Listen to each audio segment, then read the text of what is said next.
आज भगवत गीता के अध्याय 7 का प्रथम श्लोक है। पहला, श्री भगवान बोले, हे पार्थ, अनन्य प्रेम से मुझ में आसक्त चित्त तथा अनन्य भाव से मेरे परायण होकर योग में लगा हुआ तू जिस प्रकार से संपूर्ण विभूति, बल, ऐश्वर्य आदि गुणों से युक्त सबके आत्म रूप मुझको संशय रहित जानेगा, उसको सुन।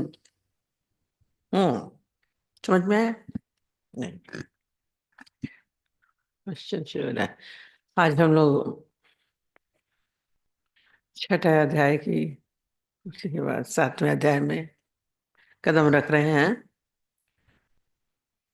इसमें बोल रहे हैं, श्री भगवान बोले, हे पार्थ, अनन्य प्रेम से मुझ में आसक्त चित्त तथा अनन्य भाव से मेरे परायण होकर योग में लगा हुआ तू जिस प्रकार से संपूर्ण विभूति, बल, ऐश्वर्य आदि गुणों से युक्त सबके आत्म रूप मुझको संशय रहित जानेगा, उसको सुन।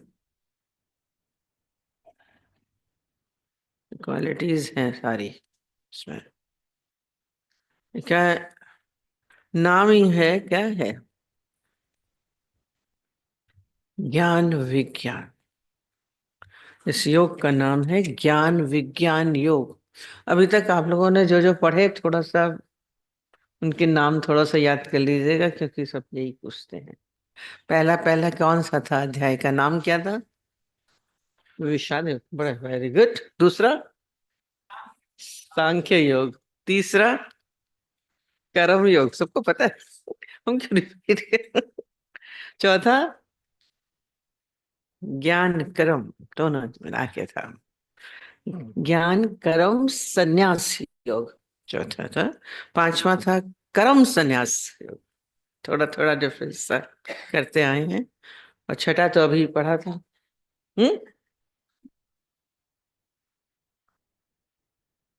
आत्म संयम योग। अब हम आ रहे हैं ज्ञान विज्ञान। अब तीन चीजें हैं, ज्ञान विज्ञान। अब ज्ञान से क्या समझते हैं? अर्थ तो है, ज्ञान से क्या समझते हैं? हाँ?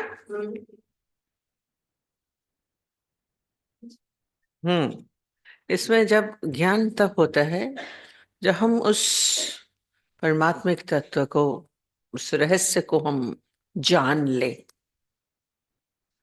जो रहस्य है परमात्मा का, उसका वो प्रकाश हमारे भीतर हमको अनुभव हो, उसको बोलते हैं ज्ञान।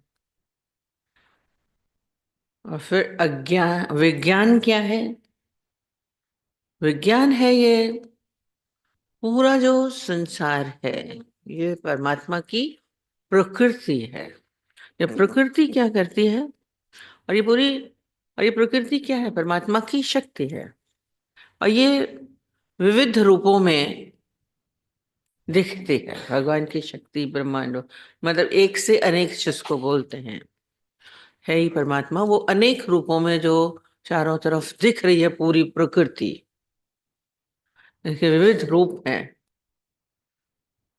उस प्रकृति को जो जानता है वो है विज्ञान। तो ये साइंटिस्ट लोग क्या देखते हैं? बॉटनी है, पेड़ पौधों की है, केमिस्ट्री है, जो केमिकल्स निकलते हैं, अलग अलग विज्ञान है।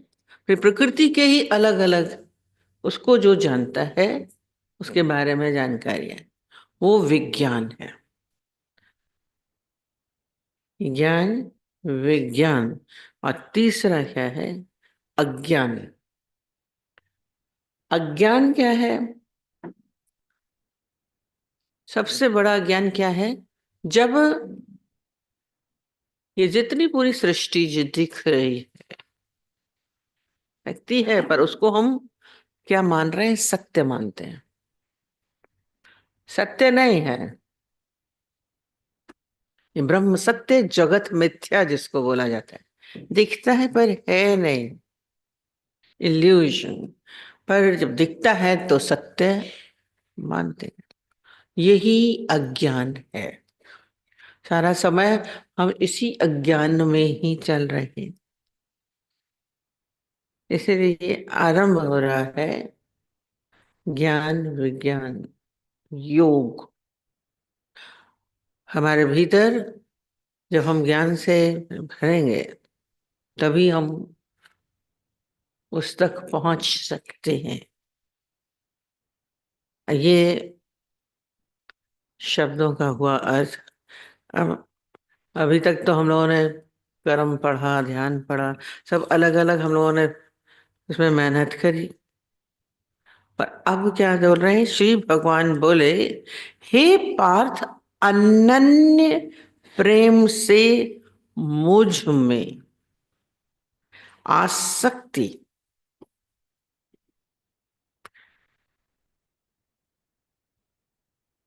चित तथा अनन्य भाव से मेरे परायण होकर योग में लगा तू। अब पहला बोला है अनन्य प्रेम से। अनन्य प्रेम क्या होना, ऊपर था ना, आसक्त होना। प्रेम में होता है आसक्त होना। ये मत्सासक्त होना बोला है। इसमें क्या बोले, मुझ में आसक्त हो। तीन चीज बोली हैं। एक बोला मुझ में आसक्त हो, फिर बोला मेरे परायण होना, ये है उसका आश्रय लेना, परमात्मा शरणागत होना। और उसमें योग में लगा तो जिस प्रकार से संपूर्ण विभूति,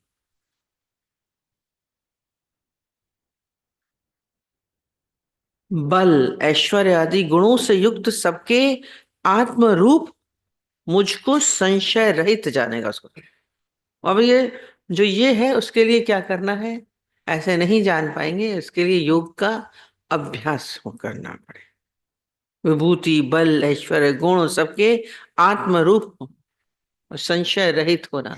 अब इसमें जो आसक्ति बोल रहे हैं, आसक्ति जब देखते हैं, आसक्ति क्या होती है। अब इसको हम प्रेम भी बोलते हैं,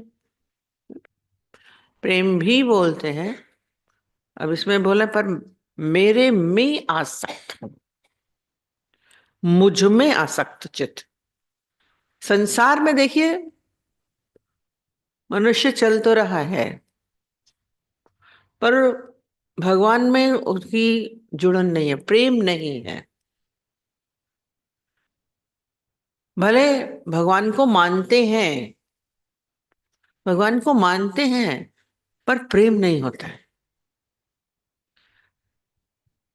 जैसे कोई राजा के यहाँ मंत्री हैं, जज हैं, दूसरे वर्कर्स हैं, वो क्या करते हैं, वो राजा के यहाँ रहते हैं, उनकी आज्ञा में भी चलते हैं, पर फिर भी क्या होता है, उनसे प्रेम नहीं होता। उनकी आसक्ति किस में होती है, अपने परिवार। उसकी उनकी आसक्ति किस में होती है, परिवार की। वो तो झुकेगा तो कहाँ झुकेगा, परिवार की तरफ। पर यहाँ पे क्या बोल रहे हैं कि मेरे में आसक्त होना, केवल प्रेम हो परमात्मा। अनन्य मतलब रहता है ना, मत शब्द बार बार, अनन्य प्रेम से मुझ में आसक्त चित। हम वो रोज बोलते हैं ओनली नहीं, ओनली, अन्य नहीं। अनन्य का शब्द होता है अन्य नहीं, अनन्य, अनन्य शब्द, अन्य नहीं। अब प्रेम तो होता है, प्रेम भी दो तरीके के हैं। एक तो जैसे हम संसार में करते हैं, बचपन में माँ बाप से किया, भाई बहनों से किया, दोस्तों से किया, फिर आते हैं तो फिर पति है, पत्नी है, फिर आगे के बच्चे हैं। हमारा प्रेम है, नहीं जान, ऐसा नहीं कि नहीं जानते हैं प्रेम क्या है। पर प्रेम में क्या है, दो जने रहते हैं, पिता और पुत्र हैं, पति है, पत्नी है, दो दोस्त हैं। हर सम प्रेम में दो चीजें रहती, दो का भाव रहता है। प्रेम वो भी है, अनन्य प्रेम से बोल रहे हैं। अब अनन्य शब्द जो जोड़ा है, इसमें अन्य नहीं, दूजा भाव न हो।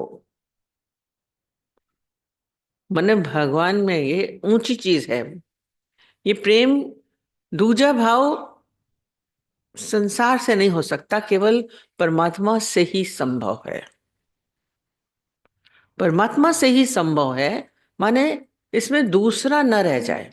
संसारिक प्रेम में दूसरा जरूर होगा, अन्य जरूर रहता है। इसमें जो अनन्य भाव है, उसमें अनन्य आसक्त चित्त वाला, अन्य माने दूसरा ना रहे। अब दूसरा रहने के लिए क्या होता है, अब एक को मिटना पड़ेगा, पर मिटेगा कहाँ, ये भी मुश्किल है। मिटाने की सामर्थ्य भी तो होनी चाहिए। हम सबको बोलते हैं, इसे बोल रहे हैं, जब दोनों अन्य नहीं,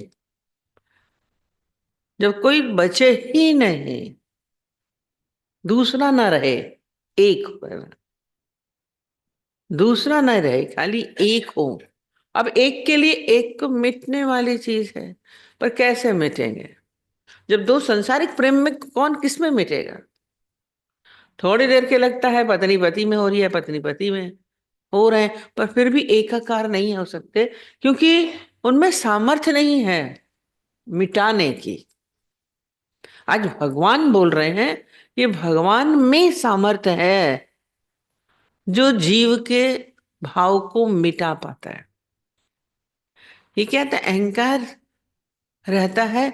जब तक हमारे भीतर अहंकार है, तब तक अनन्य का भाव नहीं आएगा, अन्य मौजूद रहता है। हम मुस्लिम बोलते हैं इसके लिए, तो जहाँ जहाँ तो जड़, मतलब उनके जैसा बन। एक परमात्मा में सामर्थ्य है, जैसे तरल चीज में उसमें कुछ डालो तो वो पूरा एसिड में है, लोहा भी डालो, कुछ डालो गल जाता है। तो कहते हैं भगवान का प्रेम एसिड का काम करता है, इतना स्ट्रांग होना चाहिए, जिसमें आप जाएंगे, आप उनके साथ प्रेम में होते होते क्या हो जाते हैं, आप गुम हो जाएंगे। आप जब घूमोगे तब अनन्य होगा, फिर कोई नहीं होगा। और केवल भगवान में ही सामर्थ्य है आपको विलीन करने की, संसार में और किसी चीज में नहीं है। इसलिए खाली भगवान अपने लिए ही बोल रहे हैं, ये बात मुझ में आसक्त चित्त होना, अनन्य भाव से, फिर कोई और नहीं हो। कहते हैं भगवान भी जेलस लवर है, पर हम भी नहीं चाहते हैं हरदम। हम आपसे भी प्यार करते हैं, घर वालों से भी करते हैं, नहीं धन से भी करते हैं, वस्तुओं से भी करते हैं, नहीं हो पाएगा। इसलिए भगवान कह रहे अन्य नहीं कुछ, केवल अनन्य भाव से मुझ में आसक्त हो जाना, संसार में मुझ में आसक्त हो जाना। लोग भक्ति को भी कहते हैं कि हाँ कि वो भी है, भक्ति में भी दूजा भाव हो जाता है, तब तक दूरी बनी रहेगी, दूरी बनी रहती है। आरंभ भले उससे हो, भक्ति है अच्छी है, पर दूरी नहीं होगी। और जब तक दो हैं, उसमें सारे भाव आ जाते हैं। प्रेम के साथ ईर्ष्या भी जुड़ जाएगा, दो है ना, द्वंद्वी जोड़े हैं, अपना पराया आ जाएगा, तेरा मेरा आ जाएगा, ईर्ष्या द्वेष आ जाएगा, सुख दुख हो जाएगा। जैसे आज विरह में गोपियां रो रही थी, दूर हो गया, दुख हो गया, कहीं ना कहीं पीड़ा भी आ जाती है। हम बोलेंगे भक्ति, ये ऊंची चीज में बोल रहे हैं, भक्ति है। कुछ उसमें बता रहे थे कि एक औरत थी, उसने एक सोने की मूर्ति भगवान की बनाई। अब कृष्ण की मूर्ति बना ली, कृष्ण में उसका प्रेम था, भगवान की बनाई और स्थापित करी। और उसमें तो बहुत सारे भगवान थे, हमने उस दिन भी बताया था, बहुत सारे भगवान थे। और जब अगरबत्ती धूप जलाए तो वो सारी जगह खुशबू सारे और भगवानों में भी जा रही थी।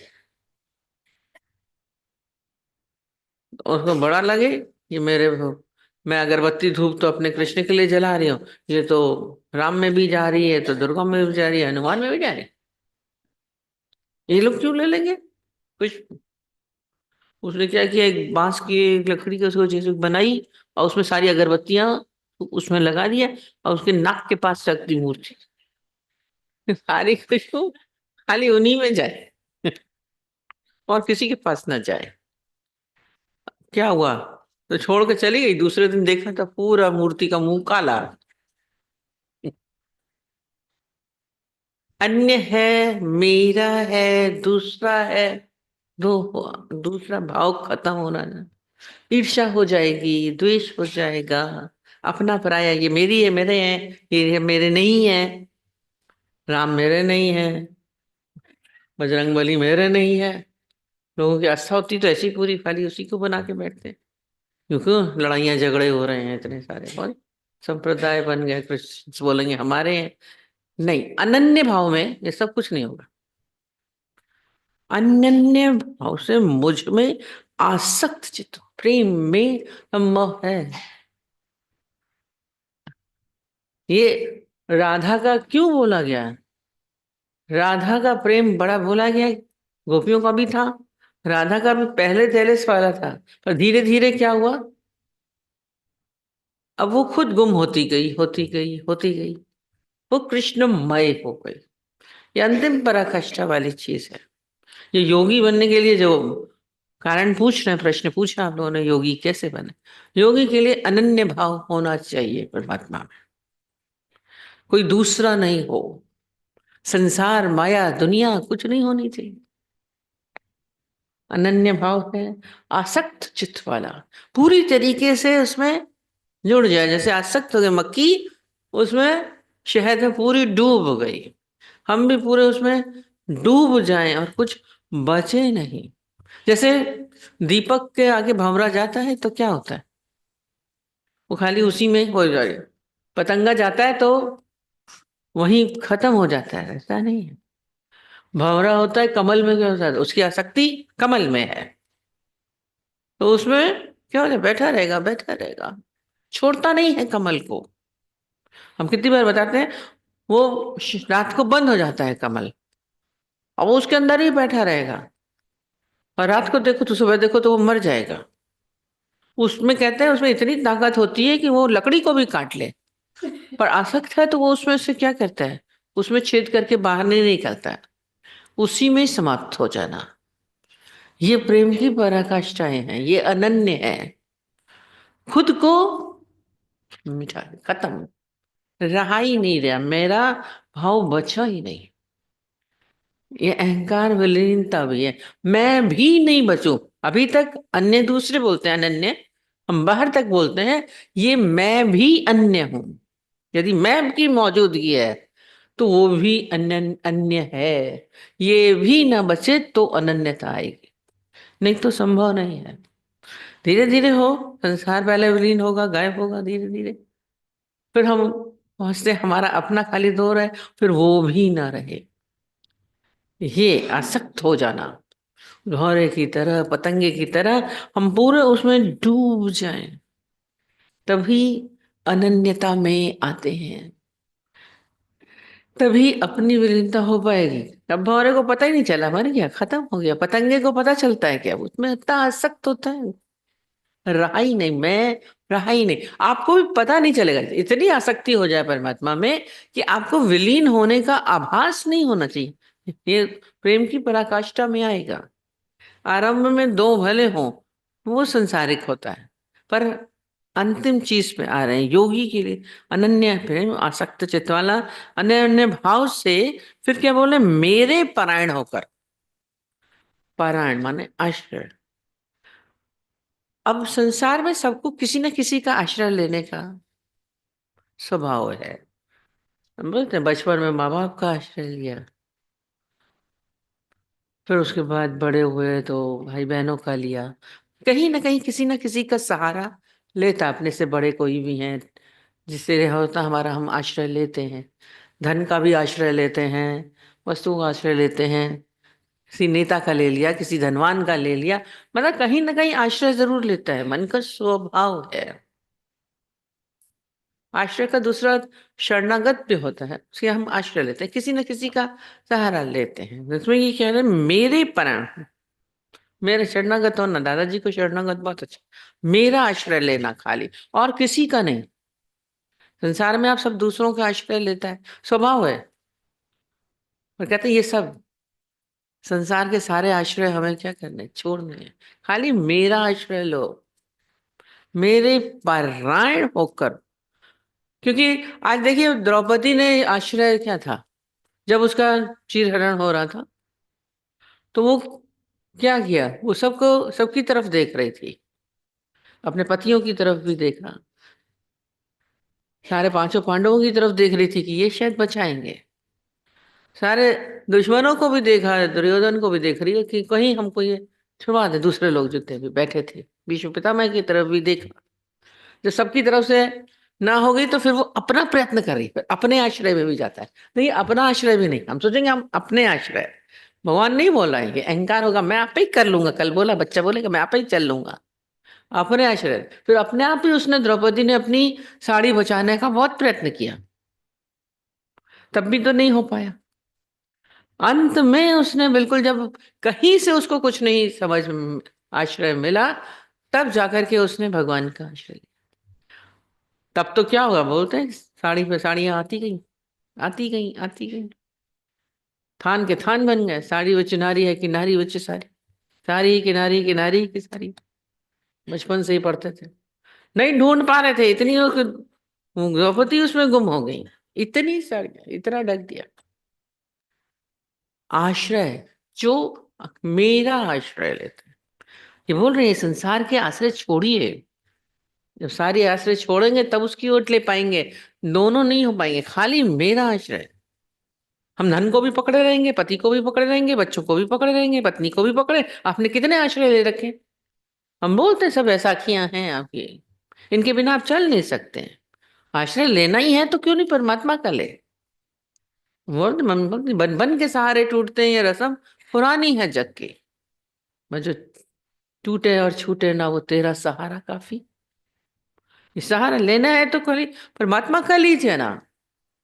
अभी हम बोलते हैं पहले माँ बाप के आश्रय रहती हैं, फिर शादी करते हैं तो पति के आश्रय हो गई औरतें। अभी पति जाता नहीं है तो सबके साथ, अरे बेटा तो बैठा है ना तुम्हारा, अरे एकदम से आश्रय कभी परमात्मा का आश्रय नहीं कोई दिलाता है, भगवान का आश्रय नहीं बुलाएंगे, ढूंढेंगे यहीं के जो छूटने वाले हैं, टूटने वाले हैं, सब छूट रहे हैं, सारे संसार के आश्रय दिलाएंगे, नहीं हो तो धन, धन का आश्रय दिला देंगे। मन भी सारा समय बाहर के आश्रय लेने की कोशिश करता रहता है। पर ये बोल रहे हैं, जिस प्रकार बोल रहे मेरे परायण होकर योग में लग, योगी के लिए बोली क्या, मेरे परायण होकर मुझ में योग में लग, तभी आप योगी बन सकते हैं, नहीं तो नहीं होंगे। बाहर से बैठ के खाली हम ओम ओम जप रहे हैं तो हम योगी नहीं हैं, या हम सत्संग में आ गए तो हम योगी हो गए, नहीं, पूरी तरह से आप परमात्मा में अनन्य भाव से जुड़े कि नहीं जुड़े, अपने अहंकार को आपने विलीन किया कि नहीं किया, ये सारा यहाँ करके प्रयत्न है, अपने प्रेम को हम आगे बढ़ा सके। खाली नहीं बैठना, करना क्या है पूछते हैं, कृष्ण बता रहे हैं कि क्या करना, परायण होकर योग में लगा हुआ तू, जिस प्रकार से संपूर्ण विभूति बल ऐश्वर्य आदि गुणों से युक्त सबके आत्म रूप मुझको संशय रहित जानेगा। दो तरीके से होते हैं, एक संशय और एक संशय रहित। संशयात्मक बुद्धि विनश्यते, कहते हैं भगवान में, गुरु में संशय नहीं रखना चाहिए, संशय रहित जानेगा। हमारे अंदर यदि जरा सा भी संशय हुआ तो प्राप्ति संभव नहीं है। हमारे अंदर बहुत सारे, और तू जिस प्रकार से संपूर्ण विभूति बल ऐश्वर्य आदि गुणों से युक्त, ये सारी विभूतियां, सारे गुण आप में आने चाहिए। शरणागत, ये अंधा, जब हम शरणागत होंगे ये गुण आएंगे हमारे भीतर, हमारे संशय धीरे धीरे, हमारे संशयों का निवारण होता जाएगा। और जिसके साथ प्रेम होता है उसके प्रति तो संशय उठते ही नहीं है, हम तो कहते हैं। यदि उठ रहा है तो प्रेम भी नहीं है, वो प्रेम जो शब्द बोल रहे हैं, मैं जहां जाता हूँ प्रेम की कमी पाता हूँ। आपके अंदर संशय उठते रहते हैं सबके प्रति और गुरु के प्रति भी आ जाते हैं, बैठे हैं, क्योंकि उतना प्रेम हुआ नहीं, अनन्य भाव हुआ नहीं, डूबने को तैयार नहीं है। पतंगे की तरह हम कहते हैं वहीं मंडराता रहता है, कहीं नहीं जाता है, चारों तरफ दीपक के चारों तरफ वहीं मंडराता है। तो संशय कहाँ से आएगा? यदि संशय है तो प्रेम नहीं है, प्रेम है तो अपने भीतर कोशिश करिए, देखिए संशय रहित भाव है हमारे अंदर, कोई शंका नहीं हो, होगा कि नहीं होगा, पहुंचेंगे कि नहीं पहुंचाएंगे, ये गुरु हमें वहां तक पहुंचाएंगे कि नहीं पहुंचाएंगे, ये हमारा अंदर का होना पना अंदर में संशय लाता है। अहंकार हमारे अंदर अहंकार लेके आता है। कबीर ने क्या बोला? जो घर फूके अपना वो चले हमारे साथ। और हम सोच रहे हैं भैया अब तो घर जलाना पड़ेगा अपना। अब कबीर साहब बोल रहे हैं जो घर फूके अपना तो चले हमारे साथ। अब हमको अपना घर जला के गुरु के पास भी बोलेंगे हाँ सब अपना घर भर जलाओ चलो। कबीर जरा उलट बासियां बोलते थे अलग कुछ। कभी बोलते तो मछली चली झाड़ पे। तो ये पानी में आग लग गई, अब बोल रहे हैं कि घर फूके अपना। कौन जलाएगा अपना घर? पर जलाना किसको है? जो ये मैं का आवरण आपने बना रखा है। घर हम क्या बनाते हैं? अपने को सेफ करने के लिए। तो मनुष्य का अहंकार क्या होता है? अपने को सारा समय बचाने की कोशिश करता है। अहंकार अपने को बचाने की कोशिश करता है, ये आपको समझ में नहीं आता है। ये मौजूदगी मैं की सारा समय हम बना के चारों तरफ बैठे, कोई ना कोई सुरक्षा लेके बैठे हैं। तो अंदर में देखिए नहीं है तो अरे पति तो बैठा है, अरे बेटा तो बैठा है, अरे भाई बहन तो बैठे हैं, फिर नहीं होगा धन तो है ही ना। फिर अपना बलबूते पे जैसे बोला, अपनी सुरक्षा, फिर अहंकार अपनी, ये अहंकार की जो सुरक्षा है हम बना के बैठे हैं, ये फूकनी है। जो घर फूके अपना सो चले हमारे से, वो चलाना पड़ता है। ये अंतिम पड़ाव में ये तभी आपकी मैं और तू का भाव खत्म हो जाए। मैं न रहूं तू न रहे, हम राम में ऐसे मिल जाए, ये बिल्कुल वो शून्य अवस्था आ जाए। अनन्य प्रेम हमारे अंदर, अनन्य भाव, अन्य का भाव आई नहीं कहीं। भक्ति को भी नीचे कर दिया अनन्य भक्ति। हम उसको बोलेंगे भक्त, भक्त और भगवान दो हो जाते हैं।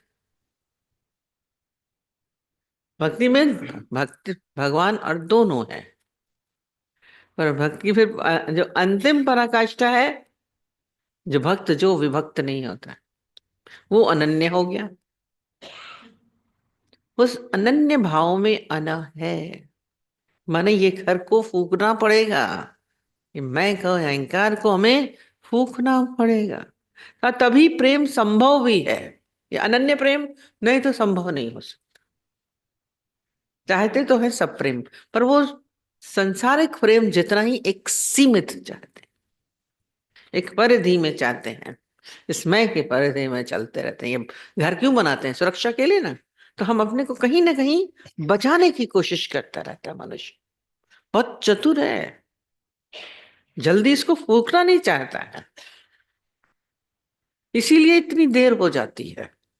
इसलिए बोल रहे पूरा मेहनत करने को बोल रहे हैं, सारा संपूर्ण विभूति बल, सारा बल लगाना पड़ेगा। तो बोले ना 20 नाखूनों का जोर भी लगाना पड़े तो कर योगी ऐसे नहीं बनेगा। हम लोग क्या करते हैं? कुछ भी नहीं, बैठे हैं। ये भीतर पूरा रेवोल्यूशन होना चाहिए, कुछ अंदर में कोई संशय कोई भाव उठे नहीं। हमारा जीवन तभी ऊंचाइयों पर पहुंच सकता है, नहीं तो नहीं है। हम क्या चाहते हैं क्या नहीं चाहते, अभी आपका क्या होगा? अज्ञान मिटेगा। जब अज्ञान मिटेगा, दोनों परस्पर है। ज्ञान आएगा तो अज्ञान मिटेगा, ज्ञान जाएगा तो ज्ञान आएगा। परस्पर ज्ञान विज्ञान योग है। पर ये योगी के लिए ये सब क्या कैसे बने योगी? जिसने प्रश्न पूछा उसको बताइए किसने पूछा है हमारा अनन्य प्रेम परमात्मा से, है अनन्य प्रेम गुरु से हमारा? भी ओनली बहुत चाहिए। हम इनसे भी प्यार करते हैं, उनसे भी प्यार करते हैं, इनसे भी प्यार करते हैं। आप एक ही क्लास में तो पढ़ते थे, कई क्लास में पढ़ते हैं। बच्चों से पूछिए तो पूरा नाम बताएंगे, फोर्थ बी सेक्शन में पढ़ते हैं, सब बताएंगे। उसमें भी एक होता है, सब जगह एक ही होती है। पूरा संसार को हमें विलीन करना है, पहले अन्य बाहर वाला, फिर लास्ट में ये भी अन्य का है, अनन्य प्रेम। जब तक प्रेम नहीं है तब तक योग ही नहीं है। पूरा संसार फिर विलीन हो जाएगा। जो सत्य भान के बैठे हैं ना, विज्ञान, संसार, ये पूरी प्रकृति हमारे चारों तरफ है, इसको भी क्या करना है? नाश कर दे। दिखता तो है, संशय उठता है, संसार दिखता तो है, बड़ी ये माया है, माया बोलते हैं, दिखती है, आती है, कई बार हमारे सामने आती है, आएगी, पर हम उससे अलग हो जाए। तुम्हारा क्या प्रश्न था?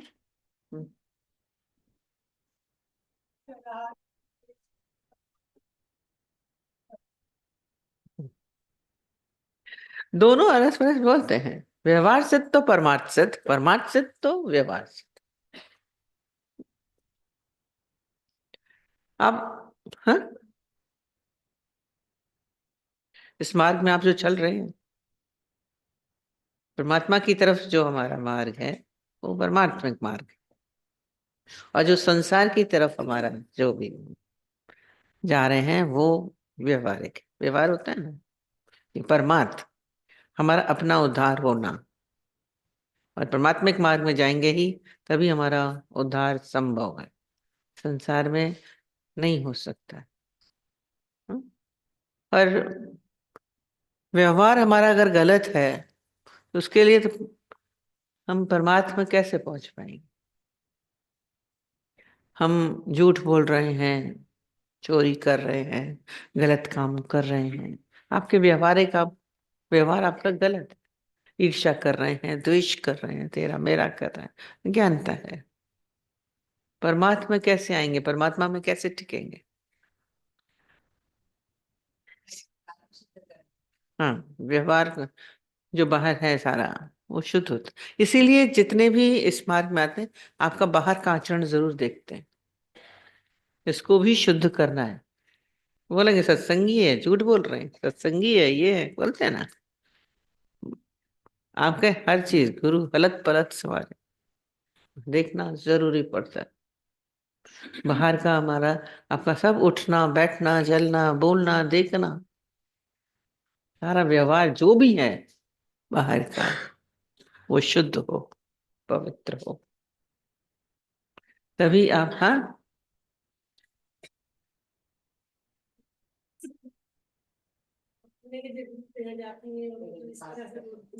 हम्म।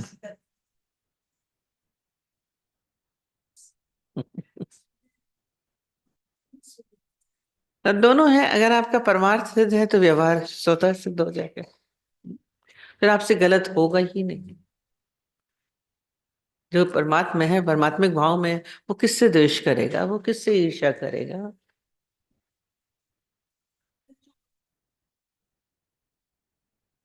हाँ,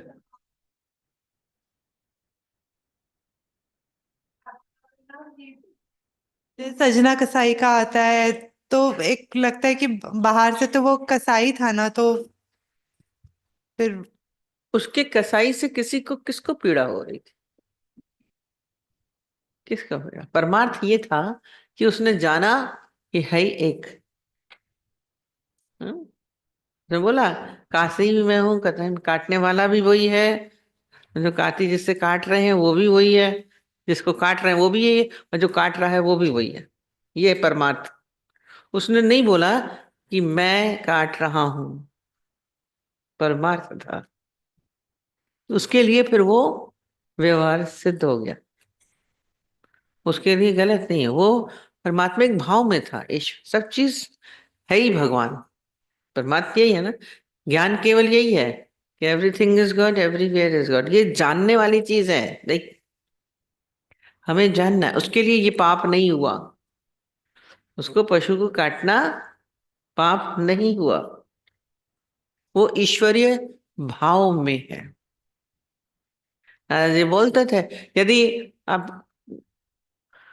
नॉनवेज भी खा रहे हैं, आज गुरु नानक देव जी भी नॉनवेज खाया, पर उन्होंने क्या किया, इच्छा से नहीं खाया, क्योंकि उनका परमार्थ सिद्ध था।